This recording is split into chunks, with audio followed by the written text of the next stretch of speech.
आज हम लोग प्रैक्टिकल सीखेंगे जिसमें गैल्वेनोमीटर की अर्ध विक्षेप विधि द्वारा गैल्वेनोमीटर का प्रतिरोध निकालना सीखेंगे और प्रतिरोध इसके गैल्वेनोमीटर का दक्षता गुणांक फिगर ऑफ मेरिट बोलते हैं उसको निकालना सीखेंगे। तो उसके निकालने के लिए पहले हम लोग इस तरह से डायग्राम समझ लेते हैं, सर्किट डायग्राम। इसमें एक सेल लेते हैं और सेल के साथ एक हाई रेजिस्टेंस प्रतिरोध बार जोड़ देते हैं ये, और उसके साथ में गैल्वेनोमीटर सीरीज में जोड़ लेते हैं। तो पहले और इसके साथ में इस गैल्वेनोमीटर के साथ एक रेजिस्टेंस बॉक्स और जोड़ लेते हैं जिसको पैरेलल में रखते हैं। तो इसको जब यूज करना होता है तब हम लोग K2 कुंजी लगाते हैं, और जब हमें इस रेजिस्टेंस बॉक्स का इस परिपथ का यूज करना होता है तो हम लोग K1 कुंजी लगाते हैं। तो सबसे पहले हम लोग K2 को खुला रखेंगे और K1 को लगाकर हम लोग गैल्वेनोमीटर के डिफ्लेक्शन को पढ़ लेंगे। मान लीजिए 10 खाने हुए, तो 10 खानों के लिए हम लोग कैपिटल R की वैल्यू यहाँ से रिकॉर्ड कर लेंगे। यहाँ पर RH लिखा हुआ है।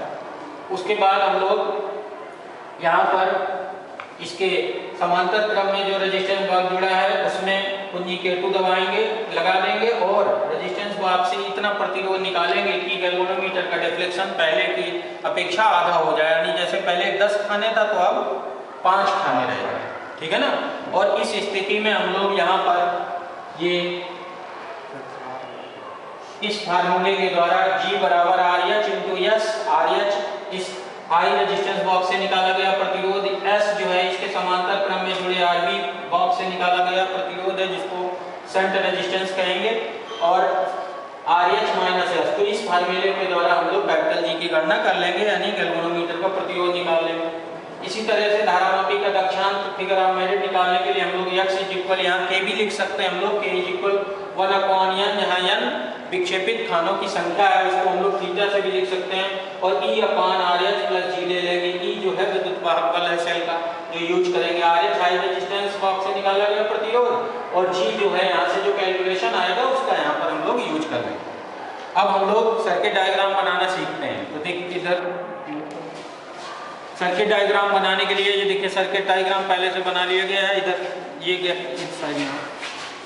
इधर ये गैल्वेनोमीटर है, ये आपका धारामापी हो गया, और धारामापी के साथ सबसे पहले हमने एक रेजिस्टेंस बॉक्स इस तरह से जोड़ लिया, और उसके साथ साथ हम इस सेल को यानी इस बैटरी को यूज कर लेंगे।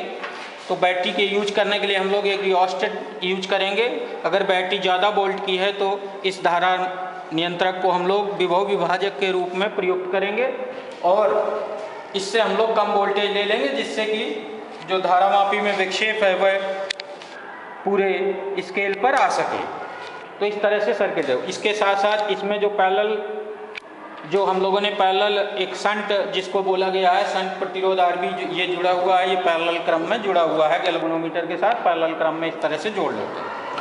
अब इसके बाद हम लोग सबसे पहले ये सेल की कुंजी यहाँ से लगा लेते हैं। तो इसमें इसका कहाँ गया प्लग, इसका वाला प्लग कहाँ गया, इसका लूज चल रहा है,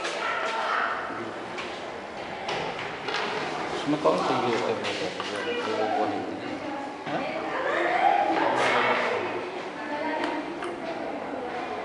चलो ठीक है। अब इसमें देखिए, इसमें दिखाइए कितने खाने यहाँ से 0 से 1 तरफ के खानों की संख्या ये लगभग 30 है, जबकि यहाँ पर रेजिस्टेंस बॉक्स जो हाई रेजिस्टेंस बॉक्स में निकाला गया प्रतिरोध है वह 200 प्लस 200 400 ओम है। तो इसको हम लोग 400 ओम RH जो है 400 ओम कर लेंगे।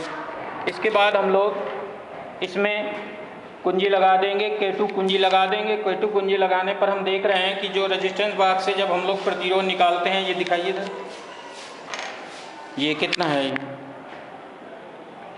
20 ओम और 50 70, और ये 71 ओम जब हम लोग प्रतिरोध निकालते हैं तो ये जो डिफ्लेक्शन है इस पर दिखाइए पहले की अपेक्षा आधा हो गया। तो इस प्रकार हम लोग शंट वैल्यू निकाल लेते हैं। तो शंट वैल्यू हो जाती है हमारी ये 71 और इधर 400 हो जाता है। तो ये एक रीडिंग इस तरह से हम लोग कंप्लीट कर लेते हैं।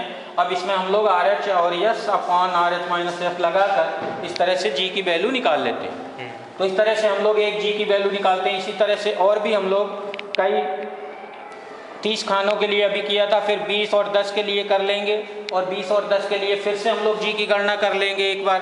तो इस तरह से 3-4 रीडिंग जी की निकाल लेंगे, और 3-4 रीडिंग जी की निकालने के बाद हम लोग फिर उसका मध्यमान ले लेंगे। तो इस प्रकार हमारे जी के कई मान आ जाएंगे, एक मान निकल आएगा, उससे मध्यमान निकाल, और मध्यमान जब निकल आए तो इसमें जो है हम लोग जिसका भी मान लीजिए n बराबर 10 खानों के लिए यूज करना है, तो 10 खानों के लिए RH की वैल्यू जो नहीं होगी उसको यूज करेंगे, और जी जो हम लोगों ने अभी कैलकुलेशन किया उससे यूज कर लेंगे। इस तरह से हम लोग धारामापी का दक्षांश ज्ञात कर लेंगे।